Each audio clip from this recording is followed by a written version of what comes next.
Banggaan ng easterlies at frontal system sa Hilaga, magbubunsod pa rin ng mga kalat-kalat ng mga pag-ulan sa bahagi ng silangan ng Northern Luzon. At ilang kalating bahagi ng Northern Luzon, iiral pa rin ang mga pagkulog at pagkidlat. Pero mula sa Southern Luzon, kabilang na ang Palawan, Visayas at Mindanao, patuloy sa magiging tamtaman ang lagay ng panahon. Mga ilang isolated rain showers, iiral sa forecast. At ang binabantayan na low pressure area, kinonsider na as remnant na lamang ng tropical cyclone sector.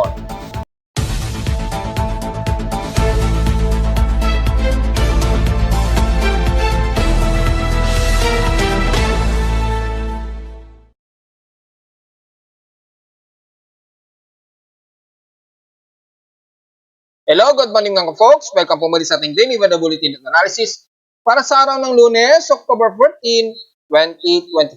Ang oras nating boss may maga ay alas 10:03 na ng umaga. Mukha ibinalik sa active low pressure area itong si 92W. Pero nasa may bandang subtropical depression na yan, sa may bandang silangan ng Japan. So hindi na natin masyado concern yan sa bansa. Sobrang layo na yan. Diyan lamang yan sa pinaka extratropical zone sa may silangan bahagi ng karagatan ng Japan. So hindi na natin masyado concern yan, hindi na natin masyado tututukan yan. Pero si 91W ay considering remnant na lamang, kaya inalista ito na ang tropical cyclone sector. So wala po tayong binabantayang bagong low pressure area o anumang tropical wave. Pero unang lahat ay dito muna tayo sa ng panahon ay makikita sa ating lightning detection system ay dito sa may bandang hilagang silangan ng Luzon. And as of 10 o'clock AM, nasa 240 total lightning strike na po ang naitala ng aking aparato sa Caloocan. Mula rito sa may silagang silangan ng Luzon. Mula dyan sa bahagi ng Cagayan Valley, pababa ng Isabela, hanggang dyan sa may Aurora region. At patuloy nakakaranas sila ng ilang kalat-kalat na mga ilang moderate and some heavy rain showers. Kaya asahan pa rin ang tuloy-tuloy na mga pagkulog at pagkidlat pa rin. So mag-iingat po sa mga kababayan natin dyan sa may bandang silangan ng Northern Luzon. Samantalang dito sa may bandang kanluran ay hindi masyado at mukhang moderate lamang ang madalas pa rin na umiiral sa may bandang kanluran ng Northern Luzon. So mapapansin ninyo, like iba na ang ating klima at madalas inuulan na ang silangang bahagi po ng bansa. Inaasahan yan tuloy-tuloy hanggang December na yan. At dahil yung ating frontal system o yung tinatawag ni pag-asa na shear line ay bahagyang tumaas ng konti, so medyo traffic o gloomy na ang bahagi nito ng extreme Northern Luzon area. Hindi na masyado nagpapanlapit muna. Pero dahil sa nagbabanggaan ang init at lamig pa rin ng easterlies at yung lamig naman mula sa northeasterly surface wind flow, nagdudulot po ng mga cluster ng mga kaulapan na may dalang matitinding mga kalat-kalat na pag-ulan na may kasamang pagkulog at pagkilat. Dadalas po yan dahil habang ang easterly trade wind dito sa may silangan ng bansa ay sumasalpok dito sa may bandang northeasterlies, nagdudulot talaga ng matinding singaw yan at water concentration o yung pag-ipon ng mabilis na water moisture na magdudulot po ng mga kalat-kalat na pag-ulan. Naka-offline yata ang Doppler radar, so hindi natin makita kung mataas ang water vapor accumulated, yung intensity. So wala tayong idea. Well, hopefully ma-restore yan ipag-asa. So diretso agad tayo sa ating current conditions. Pero bagong lahat yan, may thunderstorm advisory po. Kasama ang Metro Manila, syempre, wala kanina. Ngayon dito sa may bandang Bico region sa Catanduanes, sa loob ng 2-hour period, well, damay na, bahagi nga po ng Northern Luzon sa may silangan. Kasama na Oriental Mindoro mula Pinamalayan hanggang City of Calapan, Nauhan, Baco, yan, hanggang Puerto Galera na yan. So, expected daw mag-persist within 2 hours. So, at least mag-ready ng pananggalang sa ulan just in case na ulanin kayo dyan. Typically, mga ilang light to moderate showers. At isa naman dito sa may bandang Negros Occidental, sa may bandang Visayas area, mula Palawan, Occidental Mindoro, Guimaras, Antique, hanggang Leyte area. Siyempre kasama ang Antique kasama ang Capiz, Aklan, hanggang Southern Leyte na po yan. At mula sa may bandang Isang Samar, kasama ang Biliran, at mismong sa may bahagi ng Borongan is nasama pa rin hanggang dyan sa may bandang Gian ay asahan po daw ang mga isolated rain showers naman ito na may mga pagtulog at pagkilag. Expected yan within 2-hour period. At madalas na mararamdaman ninyo dyan sa bahagi ng silangan parte ng ating bansa hanggang tuloy-tuloy na yan hanggang this coming December. Madalas na po yan. Kayo, mas uulan niya. Parang taghabagat season nga po sa inyo dyan. Kung naalala niyo last year o every year, lagi ko pong pinapaliwanag yan na kapag ganitong mga panahon, ay parang habagat season naman sa inyo dyan sa may silangang bahagi ng ating bansa. Dito naman sa amin sa Kanluran, kasama ang Metro Manila, ay dyan naman ay medyo fairly kami hanggang sa matapos ang taon. Medyo fairly ang weather systems namin dyan. Depende na lamang kapag bumababa yung shear line, ganyan, tapos bumababa yung shear line, tapos yung mga tropical cyclones tayo or mga trough o low pressure area, yun, depende na lamang. Pero yung natural na mga madalas na uulan ninyo, mga average rainfall, mas madalas, mararamdaman na talaga ninyo dyan sa may silangang bahagi ng bansa. Many times ko na pong ipinapaliwanag yan. Sa ating current conditions, overcast, gloomy, haze, at partly cloudy sa amin di sa Caloocan. So medyo maaraw, base na rin sa ating live CCTV snapshots. Kani-kanina umulan sa amin, pero light rain showers lamang ito. Sa lahat sa Pensionet, Naki Weather Station, kaninang 4:38 AM, nakapagtala kami ng lowest of 25.3 degrees Celsius. Nasa 33.4 degrees Celsius naman ang pinaka-naitala namin pinakamataas na air temperature kahapon ito ng hapon at 2:05 PM. Meaning, medyo mababa ang aming heat index. Pero pasok pa rin sa dangerous level at 44.8 degrees Celsius ang aming init mandama since kahapon. Pagdating naman sa peak extremes in past 24 hours, ang NAIA ang may pinakamataas daw na naitala na air temperature na 24.7 degrees Celsius. At sa Baguio naman ay almost stationary pa rin sila na nasa 17.2 degrees Celsius to be exact. So, laging stationary sa 17 degrees Celsius. Sa Inula naman, pinakamataas ang Dayet, Camarines Norte na nasa 45 mm ang total rainfall. Ngayon lamang umaga kami inulan ng 3.6 mm lamang na light drizzle rain showers lamang. So in 7 days, nakaka 35.1 mm lamang ang total rainfall sa amin. So very low average rainfall kami. So mababa. Despite na ang average namin nasa 171 ang total, mababa pa rin to compare sa pinaka-total rainfall namin. Anyways, yung total October rainfall namin ngayon nasa 171 na. So, medyo mababa pa rin. October rain pala namin is 88.5, sorry, binabasa ko mali. October average pala yan. So, mababa, mas mababa sa pinaka-average rainfall na may 88.5 kami na kulang. 82.6 mm ang kulang. Yung differences, averages. So, below normal kami dito sa amin sa Caloocan. Well, sana namin yan dahil nga po ang mas inuulan na ngayon ang silangang bahagi nga po ng bansa. Wala na tayong magagawa dyan. Depende na lamang sa forecast conditions, yung mga nabanggit ko kanina na kapag ka nagkaroon ng low pressure area or bumaba yung shear line, mas bumaba sa may bandang Central Luzon or mas bumaba pa, yun, depende. Doon lumalakas ang pag-ulan namin dito sa may Kanluran. So, case to case. Samantala naman sa pagdating naman sa outside humidity natin, nasa 80% po ang highly concentration natin, bumaba ito ng 8% since last hour.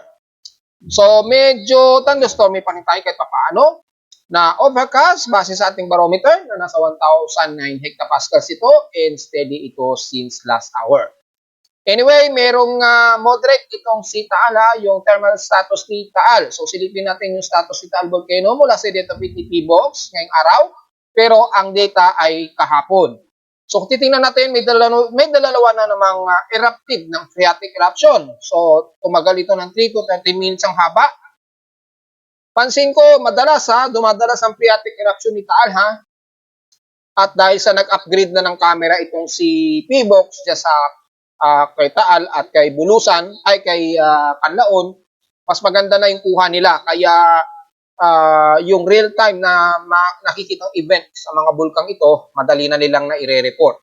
Maganda yan. At makikita, nakadalawang phreatic ito, pero wala daw na itala na volcanic earthquakes. Mababa naman ang SO2 emission at 1,256 tons a day. since October 12. So wala silang latest na SO2 emission recording mula kahapon ng October 13. Pero merong na itala silang dalawang phreatic eruption daw. So yun po ang latest dato ni PBOX. Kay Canlaon naman, kung sisilipin natin, ay merong isang volcanic earthquakes at ang SO2 3,319 tons a day. So far wala naman daw na naitalang volcanic earthquakes. Maraming volcanic earthquakes, isa lamang. So walang masyadong problema. Pero bantayan pa rin natin ito dahil nag-plumes na rin ito kahit papaano. Bagamat walang data si Moody's para kay Canlaon sa ngayon, antay na lamang natin magkaroon ng bagong satellite focusing dyan kay Canlaon. Napabalita ko, inaayos na ni Moody's yung tutok sa satellite para kay Canlaon. Medyo inaayos pa ata nila. At kung mabasa naman natin sa Moody's ay nasa moderate itong thermal anomaly ni Taal Volcano. Yan. Nasa 10 megawatts. Nasa 10 megawatts po yung kanyang brightness. Yan. So, 10 megawatts po ang kanyang thermal anomaly. So, pasok sa moderate at kitang-kita naman dito na nasa pula yung pinakabunganga niya. Malamang dulot siguro ng sunod-sunod na dalawang phreatic explosion. So, tumaas yung temperatura sa pinakabunganga kaya nagkaroon ng mataas na brightness at 314.8 Kelvin. So, kung titingnan natin sa iba, nominal naman siya, pero mataas yung brightness niya. Mahigit sa 319 yung kanyang VIRS na thermal ng temperatura. Wala yung CCTV, naka-offline, pero maliwanag na nasa moderate yung status ni Taal Volcano. At normal naman itong isa na vulkan, probably si Pinatubo ito. So, si Pinatubo, low naman yung kanyang anomaly. Naka-indicate lamang as low. Wala namang masyadong aktibo kay Mayon. So, diretso agad tayo sa ating high tide and low tide status. Dahil sa medyo mataas pa ang level ng karagatan, may 4 hours pa. 2:36 minutes na low. So, umabot pa ito ng mahigit 1 meter kaninang madaling araw. Kung titingnan natin, umabot ng mahigit sa 1.1 meters kaninang 6:12 AM po. So, mataas siya. Ngayon, medyo nababawasan na siya, bumababa na mga less than 1 meter na ang taas niya. Pero malalim pa rin yun, so walang problema. Habang bumababa na lamang yung level ng water level dyan sa Pangpang ng Manila Bay, unti-unti layo na rin kayo mga folks sa mga mangingisda. Medyo bahagyang roughy lamang sa may bandang hilagang kanlurang baybayin ng Luzon. Kaya medyo ingat po or kumari sa mga malilit na mangingisda, medyo restrain muna kayo dyan sa taas sa silangan ng Northern Luzon. Medyo roughy ang karagatan dyan. Pero the rest naman sa normal naman, wala namang nakataas na gale warning sa ngayon. Sa ating air quality, 54 index tayo. So moderate, magmask po tayo para sa mga sensitibong mga baga. And then sa Almanac, sumikat ang haring araw kaninang 5:47 AM at inasang lulubog ito mamayang 5:36 PM. Ang ating waxing gibbous, 85% na po. So malapit na naman siyang mag-full moon. Anyway, mula bukas, if not mistaken, bukas ng gabi ay may conjunction muli itong si Saturn at Moon. So abangan nyo na lamang yan. Mag-update tayo sa Facebook page para sa banibagong astronomical event para sa conjunction ng Moon at ni Saturn. Sa moonrise naman, mamayang hapon, magmo-moonrise ito at lulubog naman ito kinabukasan na ng madaling araw at 3:14 PM. At sa ating local weather outlook na ngayong araw ng Lunes hanggang Martes na ito, patuloy pa rin tayo makakaranas ng mga ulap na himpapurin at may mga pagkulog at pagkidlat lalo na sa hapon o sa gabi. Dito sa amin sa Caloocan, 30 to 32% ang chance daw na ulanin. So malamang damay na ang buong Metro Manila. Pero isahan ang mga isolated rain showers pa rin. Bukas, ganun din, naglalaro sa 29 to 30% ang chance ng pag-ulan. Pero expected ang mga mauula pa rin ng pamuwin at isolated cases na mga localized thunderstorms. Highest and lowest temperature expected, 32 degrees Celsius ang highest. And lowest temperature expected, 25 to 26 degrees Celsius. So, diretso agad tayo sa ating ginagamit na satellite imagery. Makikita po ang makapal na kaulapan na ito na nagbubunsod ng malawakang pag-ulan sa may baybayin nga po ng Kasiguran Aurora hanggang Palawan. sa silangan ng Northern Luzon. Ayan, medyo itatas natin ng konti yung opacity. Yan. At makikita natin dito ay ang baybay nito at ang gilid ng Palanan Isabela, Aurora Region, hanggang din sa may bandang baybay ng Bagaw, Tagagaraw, so almost ng Cagayan Valley, ay makakaranas po ng mga ilang moderate and some heavy rain showers. Kalat-kalat po yan. Base na rin sa water vapor, ay patuloy pa rin na nagbabanggaan ang easterly trade wind dito at yung northeasterly surface wind flow. Medyo alanganin lang yung daloy ng northeasterlies. Kaya lang medyo kumakalat na po yung northeasterlies. Umaabot na rin sa may bandang northeastern ng Taipei, Taiwan. So, yung accumulation ng banggaan ng easterlies at ng northeasterly surface wind flow ay medyo nagpapataas ng water vapor dito at nagbubunsod po ng pag-ulan dito sa may bandang extreme Northern Luzon. Siyempre, nadadamay na ang silangang bahagi ng Northern Luzon, kaya madalas mas mauulanin po kayo dyan. Kasama na ang ilang bahagi ng Bicol Region sa Camarines Norte, dyan sa may bandang Polillo Islands, ilang bahagi ng Camarines Sur, and the rest ng eastern ng Northern Luzon nga po. Madalas po kayo uulanin dyan madalas dahil yung daloy nga po na itutulak ng high pressure area dito, yung ilang trap. So, imbis na nagtatraverse ito, ay bumabalandra ito sa may bandang eastern ng Northern Luzon. So, nagdudulot po ng mga pag-ulan yan na may pagpulog at pagkidlat. At makikita naman sa bandang satellite imagery, bahagyang mataas yung pinaka-shear line ng kaulapan na kung saan ay pagitan ng mainit at malamig. Ayan, yung shear line medyo tumaas siya. So, yung accumulation ng water vapor medyo nag-traverse na naman sa buong Taipei, Taiwan. Pero, malamig pa rin sa kanila. Hindi gaya sa atin na hindi pa natin ramdam talaga yung northeasterly surface wind flow na yan. Dahil mataas masyado yung daloy niya. Hindi pa masyado bumababa pa talaga. Medyo lumalaban pa yung mainit na temperatura dito na dala ng hangin. At makikita nyo naman yung daloy, mas malakas talaga ang tulak ng easterly trade wind. Kaya nagre-resulta ng mataas na water vapor sa karagatan, and then pagdating sa may silangan ng Northern Luzon at ilang bahagi sa silangan naman ay nabubuhos po ng pag-ulan. Pero dahil sa ating high definition satellite imagery, mas inuulan ang bahagi nga po ito ng silangan ng Northern Luzon na binanggit natin mula Palanan Isabela hanggang Aurora Region sa Kasiguran, pababa ng Polillo Island hanggang Camarines Norte. Kaya dahil alanganin ang traversing ng kaulapan dito, may mga nararanasan tayong pag-ulan sa Metro Manila, ilang bahagi ng San Miguel, Bulacan, Baliwag, ayan, hanggang din sa may bandang Central Luzon na. Medyo nagtatraverse yung mga kaulapan, so isolated po ang magiging kalat-kalat na pag-ulan ha, and expected ang mga pagtulog at pagkilat po dyan. Sa nalalabi naman ng Northern Luzon, especially ang Apari, Cordillera, hanggang sa may Pagudpud, medyo mostly cloudy kayo sa may Apari. Pero pagdating sa may bandang Pagudpud, mga katamtaman, pati mostly cloudy lang din ng Iral. And the rest ng Lawag, Ilocos Norte, pababa na yan ng bandang Benguet, sa ngayon ay katamtaman pa rin at medyo fairly weather kayo dyan. Hindi naman nagpapang-abot yung makapal na kaulapan. Pero hindi mawawala ang mga isolated rain shower sa hapon ha, o sa gabi, kapag mas lumalamig na ang temperatura dyan. Sa ngayon, medyo maaraw kayo dyan at medyo maalinsangan. At makikita din sa may satellite imagery, hindi masyado maulap ang bahagi ng Ilocos Norte, Ilocos Sur hanggang Benguet.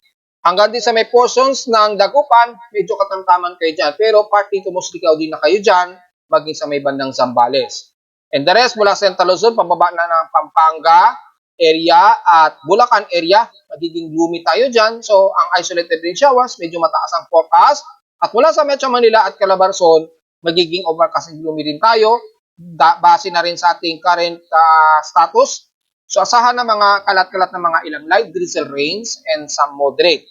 So, maglalaro lamang yung heavy rain showers. Depende sa galaw ng kaulapan nito sa may silangang bahagi ng Polillo Islands.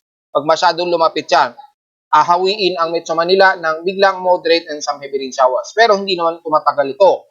At wala man sa buong Bicol Region, nabanggit na natin sa Camarines Norte, asahan ninyo ang mga kalat-kalat na pag-ulan na may pagkidlat at pagkulog, most especially mga ilang light to moderate showers ang iiral. Dito sa may bandang Kapalonga, Santa Elena, hanggang dito sa may bandang Pangkali.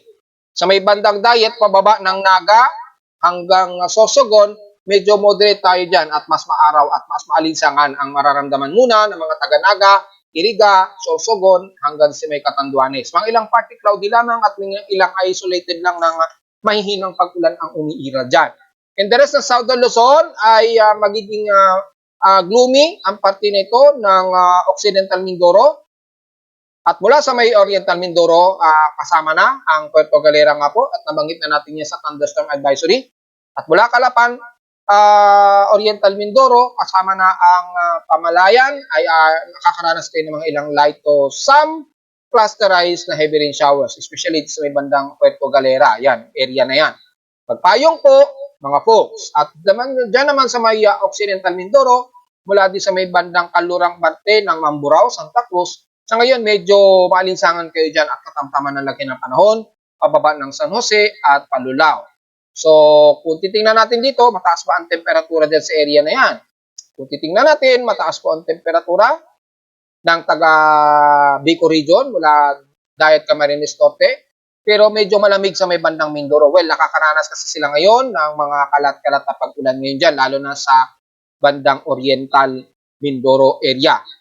At the rest ng Visayas, katamtaman pa rin ang lagay ng panahon sa inyo, mga ilang partly cloudy, and some mostly cloudy lamang ang medyo iiral. So magkaroon man ng mga isolated rain showers, typically, madalas light to moderate showers lamang. Hindi na natin masyado isa-isahin ang buong Visayas, dahil most of the area ng buong Visayas, medyo katamtama naman at walang masyadong pag-ulan na malalakas. Typically, mga minsanan lamang na isolated rain showers, lalo na din sa may bandang Tacloban, Palo, hanggang Ormoc. Sa may bandang Eastern Samar naman, dito sa may bandang Palapag, Oras, Dolores, hanggang Borongan City at Giyan, Eastern Samar, may mga ilang kalat-kalat lamang ng mga pag-ulan. Hindi naman tumatagal yan, so magdala pa rin ng payong just in case sa tinding sikat ng araw.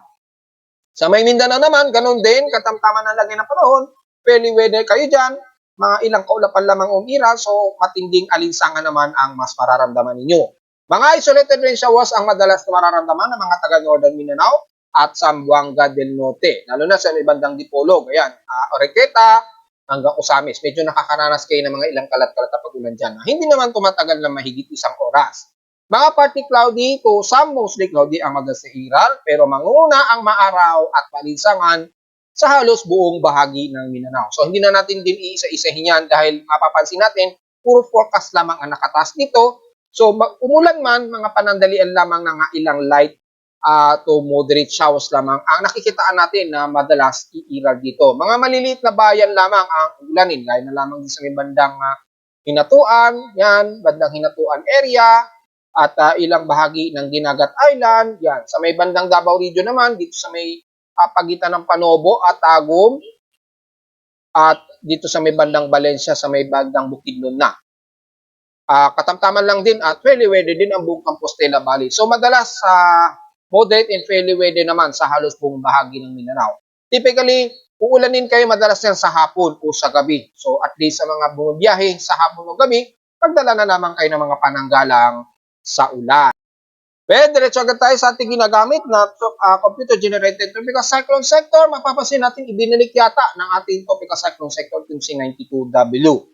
Pero dahil sobrang layo na nito, hindi na natin masyado concern itong C92W. Yan, kung mapapansin ninyo. Mukhang nawala yung opacity ng mapa. Medyo magulo rin tong mapang to Nawala Anyways, dahil tropical cyclone naman ang ating binabantayan, makikita po dito mga folks, sobrang layo ditong C92W, nasa may bandang silangan na yan ng Tokyo at nasa extratropical zone na yan. So malulusaw na lamang yan bigla. Binalikan lang siguro dahil nanatili pa rin stable yung kanyang low level convection base na rin sa floating satellite imagery na ating ginagamit. Ayan So mapapansin po na medyo merong improve at organize pa yung kanyang sirkulasyon, kaya gano'n na lamang katindi yung kanyang pagbalik, ibinalik ng ating tropical cyclone sector. Pero the rest, wala naman tayong namamataan. Itong C91W, considering remnants na lamang at humalo na lamang siya dito sa may bandang track na makakulapan ito sa may bandang silangan ng Luzon. Pero tuloy na itong na-dissolve na lamang din. Sumama na lamang. So wala po tayong binabantay na anumang sama ng panahon sa loob at labas ng ating Philippine Area of Responsibility ha mga folks. So yun lamang po ating masasabi so far at kung meron namang posibleng may mabubuo ng mga susunod na tropical cyclone, well, tingnan natin sa ating tropical cyclone assessment monitoring. Mapapansin ninyo na natiling mataas ang current anomaly nitong si 91. Anyway, mukhang hindi ito si 91W. Mukhang susunod dito kay 91W. Base na ramang din dito sa data. Pero since October 10 pa ito, so walang latest update yung aking assessment ng ating West Pacific Basin. Well, tingnan na lamang po natin. So wala tayong magiging comment dyan dahil walang latest update. Baka nagkakaroon ng system maintenance kasi nasira ang mga satellite, nagloko nung nakarang araw dahil sa solar wind. Anyway, sa ating global spectral model naman, wala rin tayo namamataan. May mga ilang tropical wave lamang tayo medyo nakikitaan dito. Yan, starting ito ng October ng katapusan na. Pero medyo shallowy lamang ang nakikita. Mga hanggang October 17 to 19, medyo may tropical wave daw na pinapakita. Pero so far, hindi naman aggressive ang ipinapakita na magiging aktibong invest yan sa ngayon. Ganon din sa mean sea level pressure, wala rin tayo nakikitaan. So wala tayong masyadong komento. Papapansin na lamang natin, mataas na ang ridge ng high pressure area sa itaas.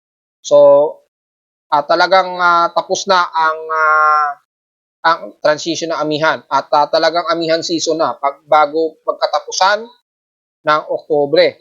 So malawak na kasing high pressure dito bumababa na rin yung malawakang high pressure area. Sa ating mga computer models ay so far mataas pa rin yung consistency na may mabubuong low pressure area sa may bandang southeast ng Guam. Ang forecast nito by October 16 to 19, 2024 pero wala naman nakikitaan itong lalapit sa bansa. KCMWF naman ay walang ipinapakita. So, wala. Tapos, mukhang medyo humahina pa rin yung pamumuo ng shear line sa mga susunod na araw. So, medyo alanganin pa rin yung development at wala rin tayo namamataan kay KCMWF na tropical wave. Kay NAVGEM naman, so far ay mayroong pinapakitang shallow low pressure area. Ito, medyo aggressive ang kilos niya. Bahagi itong kumikilos pa kanluran. Pero, nandito na ito sa may bandang Taiwan. East ng Taiwan na. Well, hindi pa naman mataas ang confidence niyan dahil iba-iba pa ang pinapakita na forecast. So, considering this week, wala tayong inaasahan na may mabubuong sama ng panahon sa loob at labas ng ating Philippine Area of Responsibility. Magiging concern na lamang natin yung pag-improve na ng shear line na magdudulot po ng mga madalas na pag-ulan sa atin sa may bandang silangan ng Northern Luzon. Case to case na lamang kapag mas bumaba pa yung pinaka-frontal system na madadamay na sa pag-ulan ang ilang bahagi ng kanluran ng Northern Luzon. Samantala, kamustahin natin yung dam levels? Well, mukhang nagbukas na naman ng gate itong si Ambuklaw. 3 gate kay Ambuklaw at nag-release ng isang metro si Ambuklaw at isang 0.50 meters. Si Bingada naman, Binga Dam ay 1 metro sa isang gate. Ito, mas maraming gate ang nakabukas kay Binga Dam. 4. Tigda-2 na may 0.80 meters at tigda-2 tigwa 1 meters po ang nakabukas. So mukhang umaapaw na naman yung level ng mga dams na ito. At dito naman kay Magat Dam ay 4 din ang nakabukas. Well, mukhang malakas-lakas madalas ang umuulan. Well, dyan kasi sa Northern Luzon yan Since kahapon nga po, madalas pong inuulan ang Northern Luzon. Kaya yung mga naipong ulan dyan sa itaas, sa may bandang Cagayan Valley, malamang bumaba ito at napunta na sa mga dams. Kaya nagtatapon ngayon ng sobrang dam, water level reserves si Ambuklaw, Binga, at Magat Dam. So kapag umulan sa paligid niyan, asahan na po ninyo ang mga biglaang pagbaha. So hopefully ay hindi kayo madalas ulanin dyan na kung saan bumababa yung itinatapong sobrang water levels ng mga dams na ito. So far ngayong araw, 3 dam po ang nakabukas kay Ambuklaw, Binga at Magat Dam.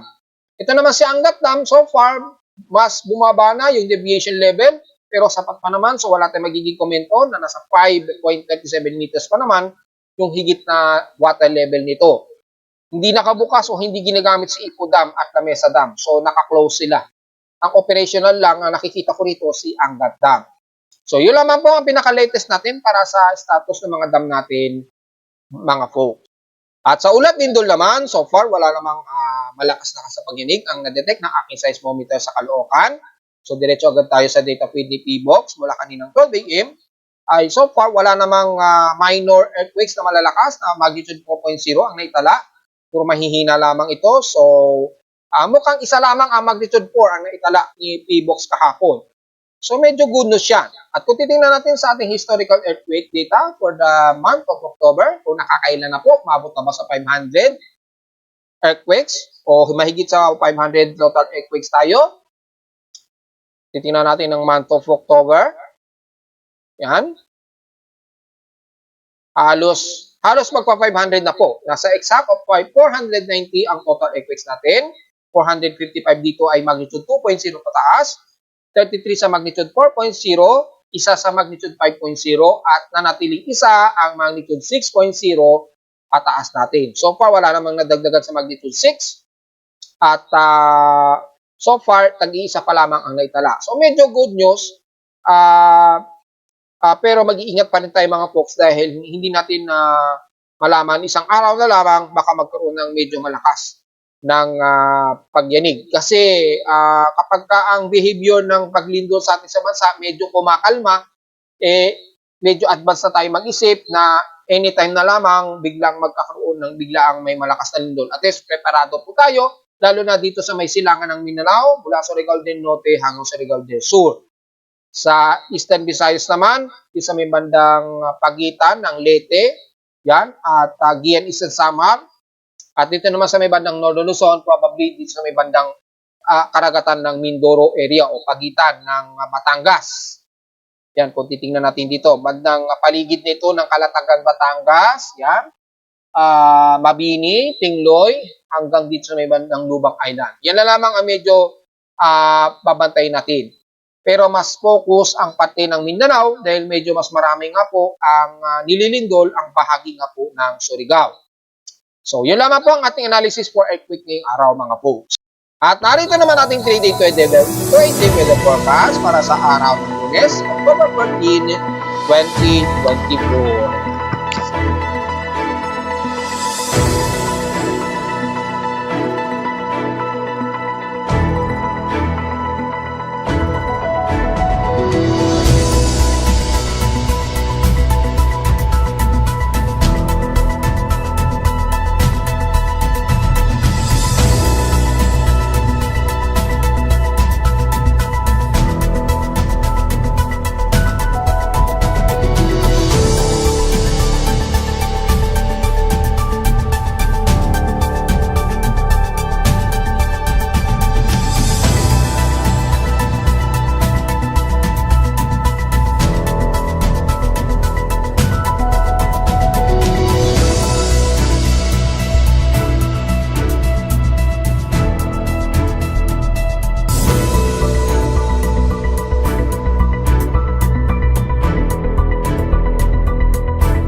At hanggang dito na lang po ating daily weather bulletin at analysis para sa araw ng Lunes, October 14, 2024. Huwag po kalilimutan na mag-like, share, subscribe po sa ating YouTube channel. Visit lamang anytime sa ating website at www pimoweather.com para sa iba pang detalye. Kung gusto nyo malaman, hindi natin na isama ngayong umaga sa ating report. At typically lang naman ng mga gloomy at kalat-kalat na pag-ulan lamang.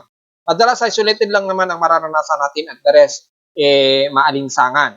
So visit lamang sa aking website sa gusto malaman ang dynamic at real-time events mula sa aking weather station mismo sa Caloocan at sa data feeds mula sa iba't ibang weather agencies. Maraming salamat po mga folks at magandang umaga po sa ating lahat.